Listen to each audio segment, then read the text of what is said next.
Have you ever looked at this stunning photo? Do you find yourself examining it with great fascination and wonder?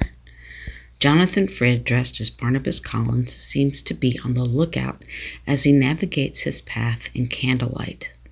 He tightly grips his wolf-headed cane as light, or some sort of cloudy beam, shines above him to his right, our left. The location of the photographer seems to be high above Frid to his right, our left. The placement of Barnabas in a lower position creates a sense of him being vulnerable, and in the back of our minds fills us with concern. Is Barnabas looking for Angelique's evil spirit above him? Is he expecting a werewolf to leap out at him? The interior is dimly lit and gorgeous. Just behind Frid, there is a stunning carved wooden post that strongly resembles a Solomonic-style pole. In this particular version of this photo, it appears that another piece behind him resembles something like a bed or a furniture piece with stripes of carved wood. Examining this photo throughout the decades, I wondered how fascinating would this be if it was an interior of the Spratt Mansion. And then I realized that whatever this was, it was in too good a shape to be the Spratt Mansion. Online and over the years, this photo has appeared in several different colors. Additionally, the fact that two different vertical orientations of this photo have also been floating around the internet for decades is always another puzzle to be solved. However, Barnabas always carried his cane with his right hand, so this version that is in the right hand is correct. I shared these photos with historian Rob Yasensak, and I asked him if he knew of any place close by that it might be. He suggested the Mark Twain House in Hartford, Connecticut, and I looked through their virtual online tour. The Twain House is gorgeous and decorated in a similar fashion with dim lighting, Solomon posts, and a lot of beautiful woodwork.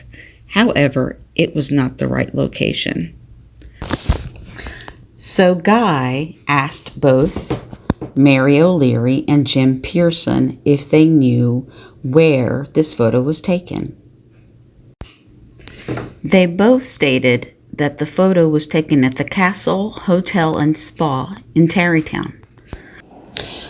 I was so excited to learn this news, but at the same time I was sad because the Castle Hotel and Spa closed in early 2025 and I never had the chance to go there.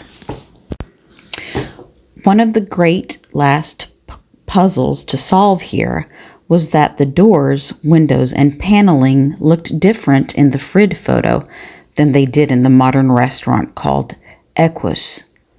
And then that same restaurant was also opened in 2025 as Emerson and Ruth. The arrows here point to where Frid was approximately when he posed for the photos.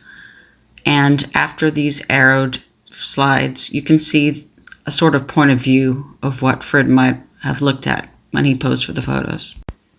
The Examiner News and several other sources state that in 1968, the room where this photo of Jonathan was taken was inside the Oak Room, which at that time was part of an office building, despite the room having served as a dining room for the Carroll family in the past.